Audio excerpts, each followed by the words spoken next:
Et bienvenue à tous sur ma chaîne Cinémagique, et aujourd'hui nous allons parler de quoi? Du Roi Lion, dernier film live de Disney qui a fait couler beaucoup d'encre.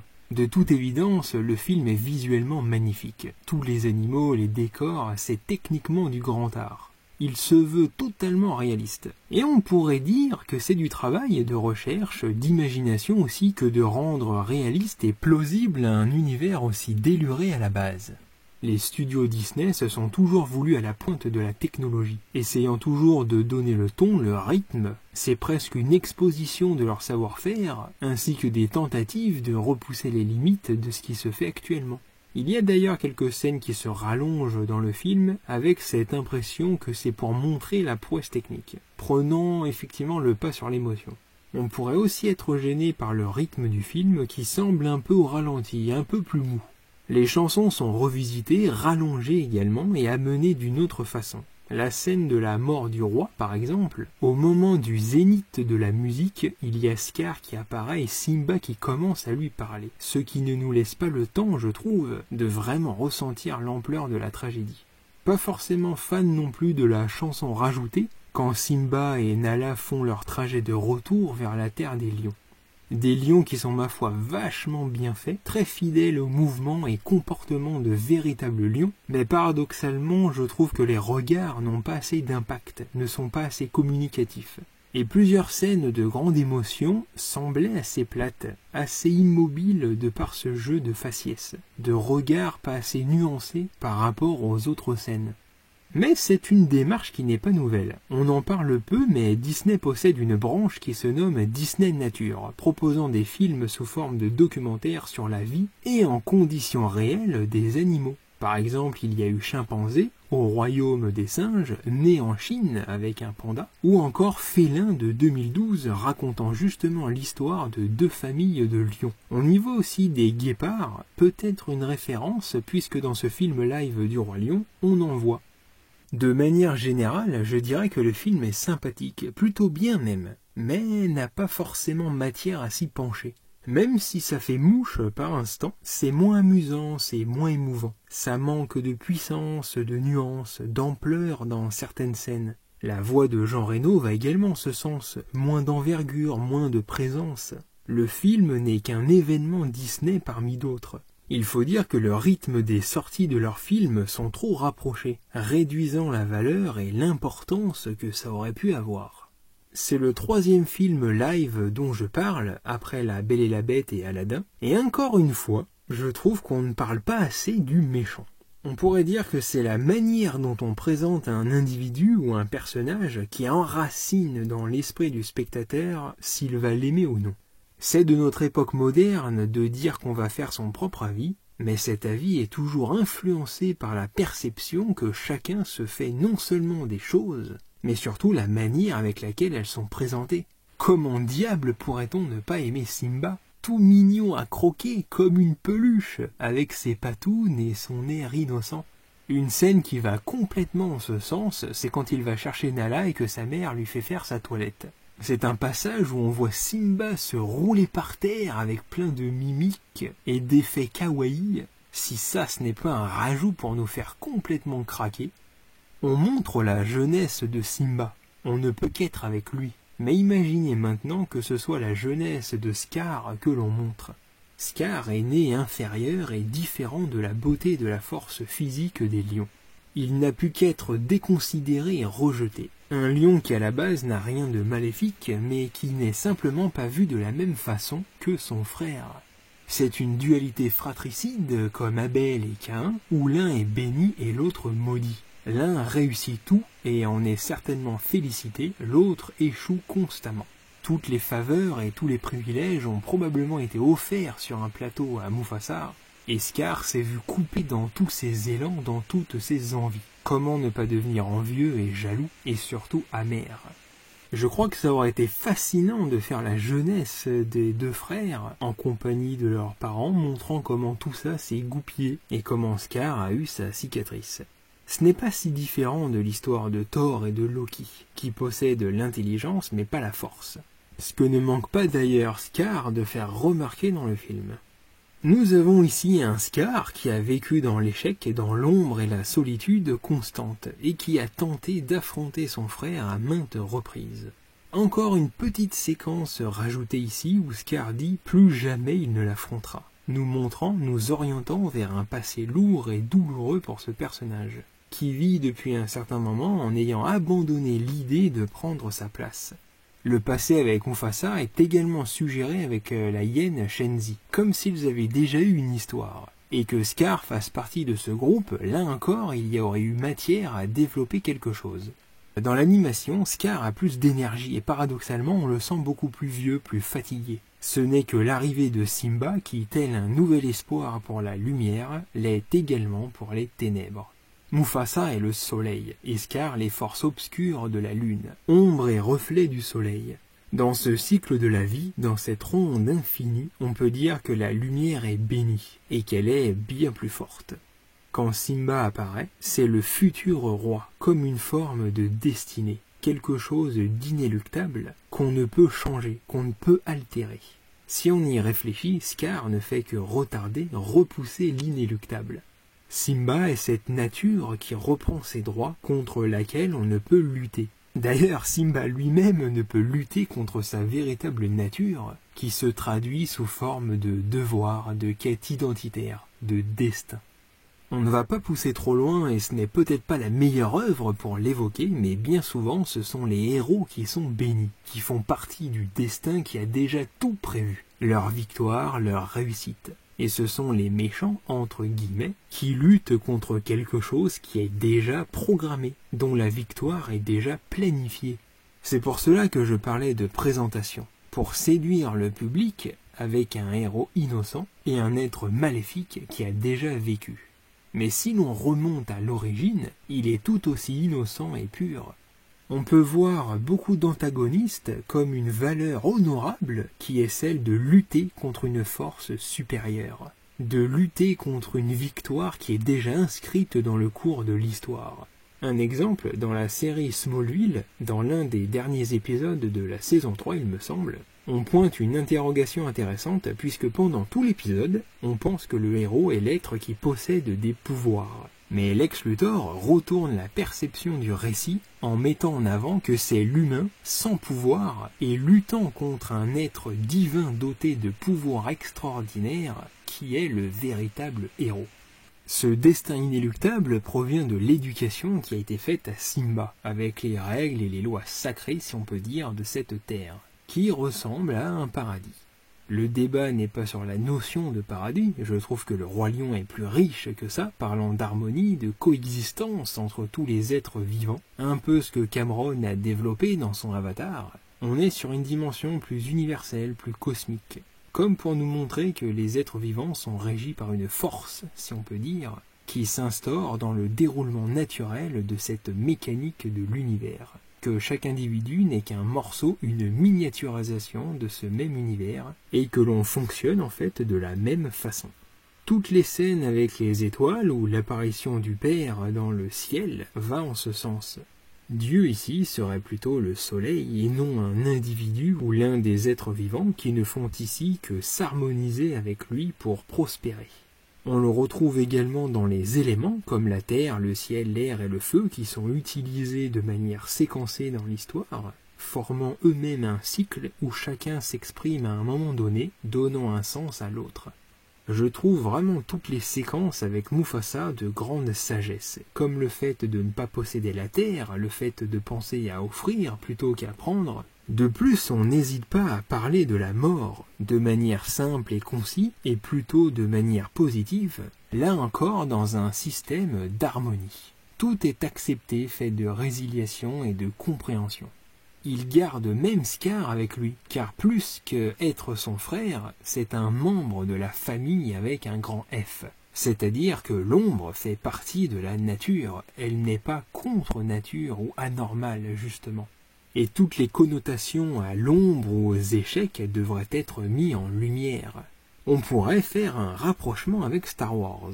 Si les lions étaient des Jedi, alors tout ce qui n'est pas conforme ou réglementaire serait rejeté et banni. C'est ce que les Jedi ont fait, considérant la Force comme une religion. Et en ayant peur, où en rejetant l'autre, ils engendrent le côté obscur, se battant contre ce qu'ils n'acceptent pas.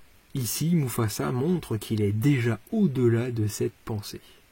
Scar finalement ne profite pas véritablement de son règne, qui n'est qu'éphémère et déjà dépassé. Comme il le disait pour son frère, il appartient déjà au passé.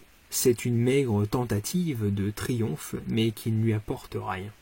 De par sa scarification, il aurait été un allié tout à fait redoutable s'il avait été du bon côté, car il est intelligent et perçoit des choses que les autres ne voient pas. Mais encore une fois, comme pour Loki, de telles capacités ne peuvent s'exprimer pleinement dans un monde en paix. On va faire un spoil dans le spoil, car même s'il date, je ne suis pas sûr que tout le monde ait vu le Roi Lion 2, qui est finalement pas si mal, puisqu'on joue avec le sens du cycle de la vie, en réintégrant l'ombre dans la lumière. On suit le fils de Scar dans un effet miroir avec Simba dans le premier. Mis de côté, rejeté à cause de ses origines, même par Simba, ce qui nous permet de deviner à travers son personnage ce qu'a pu endurer ou ressentir Scar dans sa jeunesse. Et c'est l'amour réciproque de celui-ci pour la fille de Simba qui va parvenir à rétablir le lien, la connexion entre deux familles qui s'opposent, réhabilitant par intermédiaire Scar dans la ronde. On y retrouve clairement une affiliation à Roméo et Juliette. Quelques musiques pas mal d'ailleurs aussi, notamment Nous sommes un. Les thèmes de Simba dans Le Roi Lion sont pas si mal, le fait de vouloir déjà être roi, de franchir les interdits, de rire du danger. Il veut être roi avant son heure, et paradoxalement, une fois le drame arrivé, il ne veut plus l'être, et fuit. Le fait de se sentir coupable, de s'exiler, on peut dire que c'est manipulé par Scar, mais c'est aussi ce que ressent Simba de par sa propre culpabilité d'avoir désobéi à son père. Scar n'est que l'expression symbolique de cet aspect de lui. Il fait son chemin initiatique jusqu'au retour du roi, du Jedi, retour de la conscience dans un monde sans vie. Le « n'oublie pas qui tu es », c'est aussi « deviens qui tu es », par le prolongement de tes racines. Il ne s'agit justement pas d'être un autre Mufasa, mais d'être Simba. Quand il était petit, il voulait être comme son père, sans conscience de ce qu'il était. Et comme la plupart des histoires, elles n'ont de valeur qu'à travers les actes de son antagoniste, qui en fait lance l'histoire et force le héros à l'introspection, seule possibilité de l'emporter. Pour atteindre le sommet, pour donner du sens et de la valeur à cet accomplissement, il faut passer par Scar, et être meilleur que ses instincts ou désirs primaires. Simba ne tue pas Scar, il meurt par ses propres méfaits. C'est un point qu'on retrouve souvent dans les Disney, et je trouve ça important de montrer que le héros ne tue pas, ne se venge pas. Il a plus de valeur que ça. Et c'est parce qu'il atteint cette forme de sagesse que le méchant, entre guillemets, n'a plus d'emprise sur lui. La scène de combat avec Scar à la fin est plutôt bien faite, et pour le coup, on aurait presque voulu que ça dure un peu plus longtemps. On va aborder un peu les personnages féminins. C'est vrai que les femmes n'ont pas un très grand rôle ici, sauf Nala. Je trouve ce personnage plutôt bien traité, le simple fait de rajouter la scène où elle part de la Terre pour aller chercher de l'aide donne beaucoup d'ampleur à ce personnage, qui fait preuve d'initiative, qui n'abandonne et ne renonce pas. Elle s'échappe d'un système cloisonné dans lequel les libertés sont de plus en plus restreintes. Et ça fait un double effet avec le personnage de Zazu, qui est un oiseau et qui vole. Ça a beaucoup de sens par rapport au fait qu'il était en cage dans l'animation. Comme on a pu le constater dans les autres Disney Live, on essaie vraiment d'instaurer l'image de la femme forte. Mais on a vu que ça pouvait créer une forme de décalage un peu avec le film, pas forcément toujours bien incrusté en fait dedans, mais là pour le coup c'est parfaitement bien intégré. Nala a toujours été comme ça, et plus forte que Simba. On a aussi le personnage de Shenzi pour les hyènes, qui est présenté comme une sorte d'alpha, d'où cette légère dualité avec Nala. Là non plus, on pourrait se dire que c'est pas forcément utile ou nécessaire, mais ça reste assez discret. Alors certains n'auront pas été pris par les émotions du film, d'autres au contraire n'y auront vu aucun problème, et il y a des émotions. On peut juste se dire que les scènes sont moins convaincantes, que ce soit les retrouvailles avec Nala justement, la scène de l'amour brille sous les étoiles, ou même par rapport à la révélation à la fin avec Scar. On pourrait presque se dire que ce live avait un véritable potentiel de rajouter des émotions ou une force à l'animation, mais on dirait qu'ils n'ont pas forcément voulu jouer là-dessus, pensant que l'histoire en elle-même suffirait. D'ailleurs, pour ces fameuses hyènes, elles sont sympathiques mais totalement oubliables. D'ailleurs, il me semble même que les hyènes ne portent pas le même nom. En fait, ce sont pas les mêmes, à part Shenzi. Dans ces personnages secondaires, je trouve presque Timon et Pumba mieux réussis que les autres. Tout est fluide et rien ne semble artificiel les concernant. Je dis souvent qu'il ne faut pas comparer les films live aux dessins animés, mais plutôt les compléter pour les enrichir l'un et l'autre. Ici, on a clairement voulu jouer sur le réalisme. Et on peut s'en apercevoir par exemple quand Simba et Nala vont au cimetière des éléphants puisque tout est en plein jour. Effectivement, il fait jour, là où dans l'animation, nous sommes déjà dans une atmosphère plus sombre, plus obscure.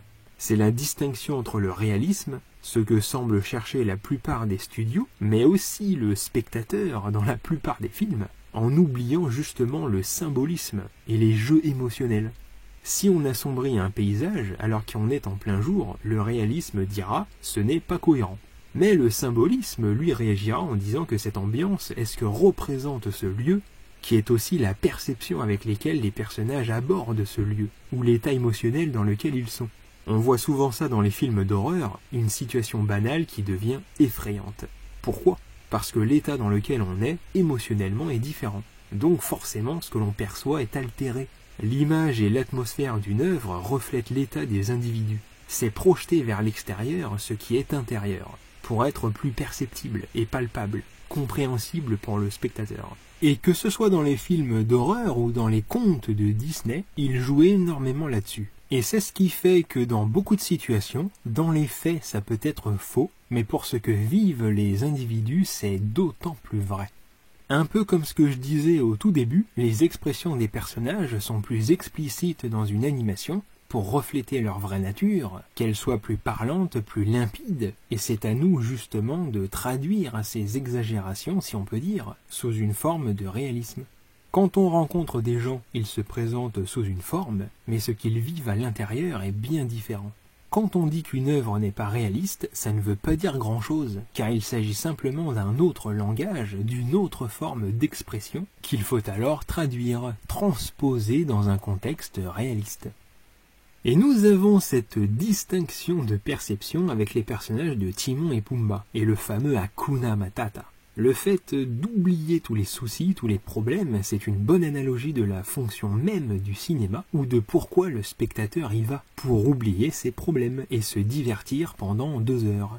Ça peut intensifier l'identification à Simba et aux responsabilités, aux devoirs qu'il a envers le monde, envers lui-même. Ça donne évidemment un ton grave et sérieux à ses devoirs face au divertissement qui n'est que pur plaisir. Là encore, ils ont rajouté une petite scène avec Timon et Pumba qui parlent de la vie comme d'une ligne droite, tracée à l'encre de l'indifférence, et qu'elle n'a simplement aucun sens. Donc on peut faire tout ce que l'on veut. C'est intéressant de voir cette terre des lions comme sacrée, avec une frontière qui mène à l'ombre, puis encore beaucoup plus loin, ce petit paradis de nature où tout le monde fait ce qui lui plaît, sans contrainte, sans règles, n'attribuant aucun sens aux choses, et pourtant, qui vivent finalement en harmonie les uns avec les autres. Voilà pourquoi nous avons ces personnages amusants à ce moment-là, puisque tout devient simple, léger, loin des drames et des tragédies. Une bulle en dehors du monde. Et c'est très bien renforcé par le fait d'avoir instauré une communauté à Timon et Pumba, d'avoir un collectif qui partage cette façon de vivre. Mais ça encore, ce n'est quand même pas satisfaisant, pour l'être humain non plus. Car même s'il cherche le divertissement et le plaisir constant, ça ne lui convient pas, car au fond de lui, il cherche à s'accomplir, cherche à faire des choses qui ont du sens, de la valeur, quelque chose de fou qui restera dans l'histoire ou dans les mémoires. Et pour Simba, tous les chemins de son esprit le ramènent à ça. C'est intéressant de voir que ce petit sentiment réapparaît la nuit, royaume de l'obscur, des ténèbres, ou finalement de la vérité, de l'approfondissement de soi, qui nécessite des efforts et des difficultés. Ce passage semble anodin et ne paie pas de mine, mais quand il s'interroge sur ce que sont les étoiles, c'est un point crucial. Timon et Pumba ne sont pas très réfléchis, ou plutôt simples, je ne crois pas que beaucoup de spectateurs les prennent au sérieux, pourtant, l'un dit que ce sont des lucioles coincées dans un filet bleu foncé. La luciole est liée à la fugacité de la vie, exprime la nostalgie, l'intériorité, elle produit de la lumière dans le noir, une recherche de pureté, c'est poétique, cherchant le beau dans le drame. Au Japon, le symbolisme est encore plus fort, puisqu'ils ont littéralement une fête des lucioles, organisant des voyages pour aller admirer leur envol. On ne parlera pas non plus du fameux Tombeau des Lucioles, film d'animation culte d'Isao Takahata.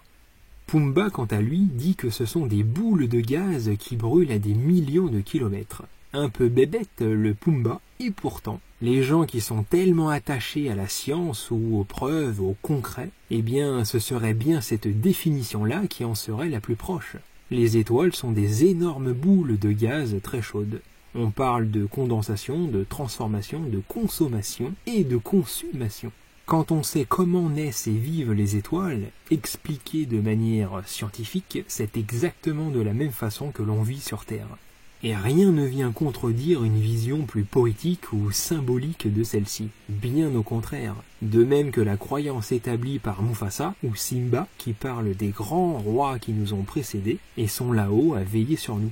Ce simple passage montre en fait 3 façons de décrire les étoiles, 3 manières de percevoir la lumière nocturne, 3 façons qui s'entremêlent et coexistent en même temps. Les 3 en fait ont raison.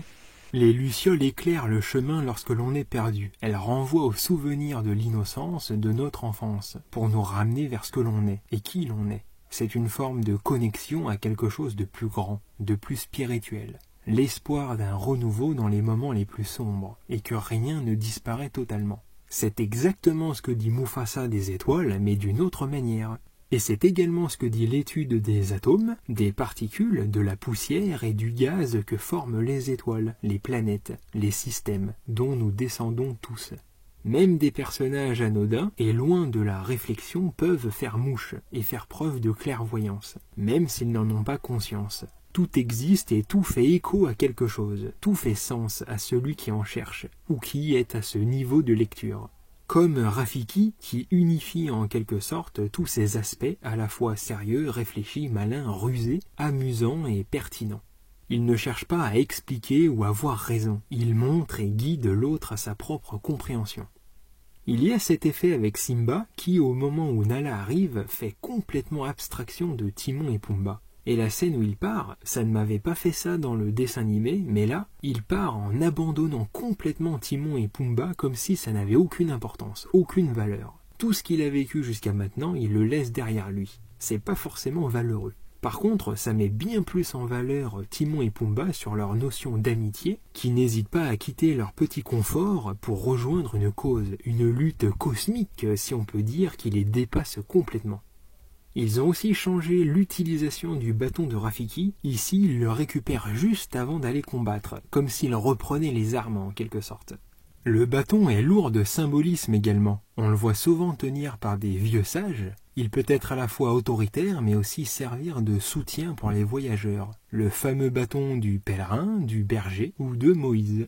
Il canalise les énergies et chasse les forces du mal. Il est en quelque sorte ferme et inébranlable. Le plus limpide dans sa représentation par rapport à Simba serait son incarnation dans un jeu, entre guillemets, que j'adore, le tarot. Pour faire court, c'est par ici que les énergies du ciel coulent pour se déverser sur la terre. C'est par ici que sont reliés les esprits et la nature qui apportent la couleur au monde. Il invite également à réfléchir sur sa place, à s'exprimer avec davantage d'ardeur et faire preuve de conviction, de détermination. D'une manière générale, je trouve le personnage de Rafiki plutôt bien fait et ce film live ne lui nuit pas. Et je n'ai pas le problème avec ses émotions ou l'expression de ses yeux que je trouve vraiment bien réussi. C'est un personnage qu'on ressent plutôt bien. Il y a aussi la séquence des poils de Simba qui navigue jusqu'à Rafiki qui est pas mal, bien qu'assez longue, mais l'on peut y voir toute la mécanique de la nature qui semble aléatoire et anodine, mais porteuse de sens. C'est la transmission, la connexion entre toutes choses. Avec cette scène, on pourrait se dire que par les animaux, la création chuchote à notre âme. Voilà, je pense qu'on va s'arrêter là, même si j'ai encore pas mal de choses à dire, c'est vrai. Il y a souvent ce débat de voir si un film est fidèle à l'original. Quand il n'est pas fidèle, il est critiqué. Quand il est différent, il est critiqué. Quoi qu'il arrive, il sera critiqué. Le point central et crucial d'une industrie telle Disney n'est pas de savoir si les gens ont aimé ou non leur film, mais de regarder les chiffres. Et les chiffres, comme on dit, ne mentent pas. Pourquoi devraient-ils faire différemment ou autrement puisque les chiffres leur sont favorables? Ça n'a jamais aussi bien fonctionné. De plus, quand on parle un peu avec les gens, on se rend compte qu'ils sont contre les remakes suite et compagnie, sauf quand c'est bien fait, ce qui légitime d'autant plus cette industrie.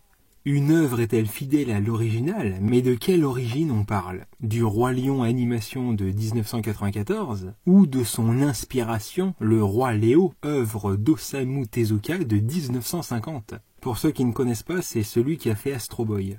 En Amérique, ça a été diffusé sous le nom rebaptisé de Kimba. Les similitudes sont énormes, tant dans les personnages que dans le découpage de certaines scènes emblématiques.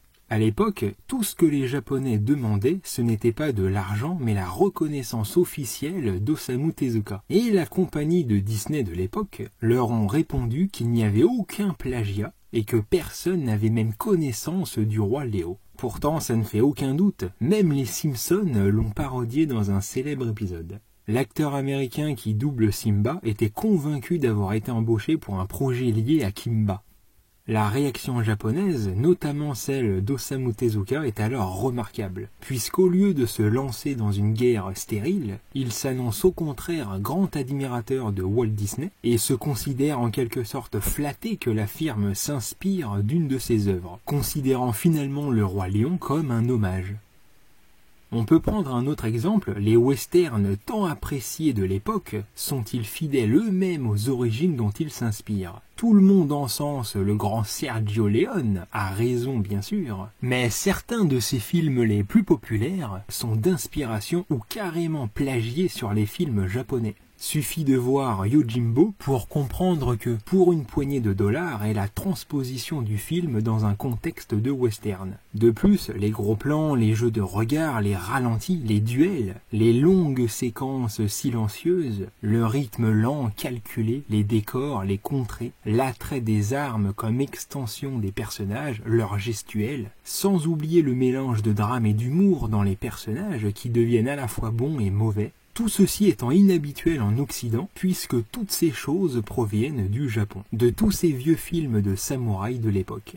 Idem pour les Jedi, la force provenant d'une autre culture, mais dont tout le monde se fiche un peu. D'une certaine façon, je n'ai aucun conflit avec ça, car comme l'histoire du Roi Lion, la création devient source d'héritage qui passe à travers les âges. C'est l'histoire de l'art qui se transmet d'une personne à l'autre, d'un artiste à un autre, qui se l'approprie pour en faire autre chose. Mais de nier, renier et se prétendre l'origine d'une idée révolutionnaire, d'une façon d'être, ça c'est vraiment mauvais et malsain, révélant d'un manque de sincérité, d'authenticité. Il en va de même pour un Scorsese qui gagne une foule d'Oscars sur un remake d'un film sorti que 2 ou 3 ans auparavant, et dont tout le monde se fiche encore une fois. Et la preuve, dès qu'un remake, reboot ou autre chose se crée, le public se plaint en invoquant l'origine, mais celle qui est connue, ouvertement acclamée, alors que cette origine, si sacralisée pour certains, n'est qu'un reflet d'une autre origine méconnue. Le génie est-il celui qui prend, s'inspire, remanie et reforme à sa sauce les œuvres, ou la source d'inspiration propre d'où elle provient? Il y a toujours une origine derrière l'origine. C'est une origine à l'intérieur d'une origine, elle-même à l'intérieur d'une autre origine. Nous sommes tous les fruits d'un même arbre aux influences et références similaires. Rien que l'éducation nous enseigne un savoir qui est commun, en nous invitant à faire mieux ou différemment. L'histoire est remplie de personnes qui n'ont fait que reproduire les mêmes erreurs, mais aussi les mêmes réussites. Car ce qui s'applique au négatif va aussi pour le positif. Tout a déjà été fait. Comme un célèbre épisode de South Park, les Simpsons l'ont déjà fait. Et alors? Peut-être sommes-nous dans un courant qui tend à la régression, la restriction, mais ça ne vaut pas que pour les productions cinématographiques, mais aussi pour toutes les sphères de la société. Rien qu'Internet est un portail ouvert sur une connaissance sans limite, mais qui ne fait que réduire l'ouverture de la pensée. Car qui est intéressé par autant de savoir? Ce sont les gros titres, les petites phrases rapides qui font mouche, qui ont de l'impact, et non les détails ou les longs pavés et fleuves de réflexion. C'est la facilité et la simplicité qui régissent cette époque. Ceux qui savent que le roi lion provient du roi Léo, d'Hamlet ou encore de la lutte entre Seth et Horus pour l'Égypte, éloge du dieu Ra, qui a inspiré des rois tels Louis XIV, sans parler de l'Afrique et de ses mystères, berceau de la vie, Est-ce que toutes ces personnes ont eu la curiosité de s'intéresser à ces œuvres, à cette culture? Pour certains peut-être, mais dans un cadre général, probablement pas. C'est d'ailleurs l'un des points qui pourrait être intéressant, et donc non négligeable sur les films plus réalistes, plus modernes, c'est qu'ils permettraient un accès au contenu et aux sources dont ils s'inspirent, ou encore aux messages qu'ils tentent de véhiculer. Puisque les animations sont considérées pour les enfants, elles ne sont donc pas prises au sérieux, là où les films auraient déjà un peu plus de quoi au moins interroger, ou susciter une forme de curiosité. La forme ou les boîtes dans lesquelles on range les choses gouvernent le monde, bien plus qu'une œuvre en elle-même, qui invite pourtant ces personnages à porter un regard différent sur le monde. Encore une fois, c'est peut-être la manière de regarder, de lire, de percevoir les choses qui serait à revoir, et non Disney. Disney est-elle le roi lion, une forme de cycle qui s'accomplit, contre lequel tout le monde lutte, mais dans lequel on tombe tous dedans. Personne ne contrôle vraiment les courants de ces cycles, il n'y a autre choix que de l'accepter. Comme la cruauté d'un destin, tel celui imposé à Simba, ou beaucoup de héros, puisque dès leur plus jeune âge, le poids de la responsabilité, du devoir, pèse sur leurs épaules, et que tout doit être accompli, en dehors de la volonté de ce même héros qui se voit imposer un chemin de vie inéluctable. Un cycle infini de la vie qui se répète encore et encore, dans lequel chaque génération se croit supérieure et meilleure que la précédente, mais qui pourtant ne fait pas mieux. Personne n'est capable de faire abstraction du film d'origine, prisonnier d'un passé, d'une image rattachée à une culture qu'on s'approprie, alors qu'elle-même a été conçue et fabriquée par Disney. Certes, tout le monde a pu aimer les animations de l'époque, mais ce n'étaient pas les gens qui ont sollicité Disney pour fabriquer ces animations. C'est eux qui ont imposé ce courant qui a fonctionné. Pourquoi ce nouveau courant devrait-il être remis en question? Alors que dans un cas comme dans l'autre, finalement, ça n'a aucun rapport avec le spectateur, qui se contente de regarder ce qui a été créé par d'autres, ce qui lui a été offert. Alors, Hakuna Matata. Chaque génération est baignée par des sources d'inspiration et elle l'exprime selon les conditions et courants de l'époque où elle se trouve. Aussi simple que ça. Tout est dans la façon de regarder les choses, de lire entre les lignes, pour comprendre que l'on peut voir des choses à travers une œuvre qui dépasse son propre auteur, lui-même influencé par des choses qui le dépassent. Pour transmettre, il n'y a pas besoin de connaître ou de savoir, car on porte en nous l'origine du sens de toute chose. Même sans copier, sans en avoir conscience, nos créations seraient empreintes de ces étincelles. Même si les intentions sont mauvaises, ça ne devrait pas changer notre façon de regarder les films. La portée d'une œuvre va bien plus loin que l'aspect financier. Les plus grands chefs-d'œuvre de l'histoire du cinéma ont nécessité de l'argent, qui n'est qu'un outil indispensable à la réalisation d'un projet. Et on peut constater que personne n'a jamais autant parlé de l'animation du Roi Lion depuis ce film live, permettant ainsi de raviver des souvenirs, des émotions intenses que l'on a pu ressentir à l'époque, pour les réactualiser en cet instant présent. Rappelez-vous alors comment vous regardiez les films à l'époque, et tout le plaisir que vous en aviez. Bien loin des critiques, du bashing, d'une forme de jugement, de consommation, est-ce ce genre de spectateur que nous souhaitions être? Ce film raconte la même histoire sous une autre forme, mais nous-mêmes avons une autre forme pour aborder ce qui nous entoure. Et pourtant, ce film invite à entrer dans la ronde, à redécouvrir le sens et la valeur des choses qui se perdent. Ce qui compte, c'est ce que ça signifie, ce que ça représente, ce qui restera pour toujours. La forme, l'apparence, ça change et évolue en permanence. Pour finir, je parlerai de l'ouverture du film, celui de l'animation, même si je trouve celle-ci plutôt bien faite. L'ouverture est d'une beauté, d'une portée sans pareille. La chanson, les paroles, la façon de mener la danse, mener la ronde, c'est magnifique. Et nous n'avons pas ça dans Le Roi Léo. On n'en ressort pas du tout avec les mêmes émotions. L'animation Disney est une synthèse d'1h30 assez incroyable, et je dirais même qu'en 3-4 minutes que dure l'ouverture, avec l'histoire de la vie, ça dépasse tout. Cette séquence se finit sur l'apparition du logo que l'on retrouve à la fin, nous montrant qu'il n'y a ni début ni fin, juste des successions d'histoires qui forment le cycle de la vie. Ça soulève le cœur, vibre et résonne de l'intérieur pour nous emporter dans un tourbillon indescriptible. C'est ce par quoi tout commence, tout finit, le but à atteindre, un moment de symbiose absolue. C'est épique et magnifique, inspirant et émouvant, tout simplement universel et éternel. Je me suis toujours dit que limite on pouvait s'arrêter là tellement tout était dit. Cette intro, où le Roi Lion, est tout simplement une ode à la vie. Continuez à voir des films, quant à moi je vous dis à bientôt et que la magie soit avec vous.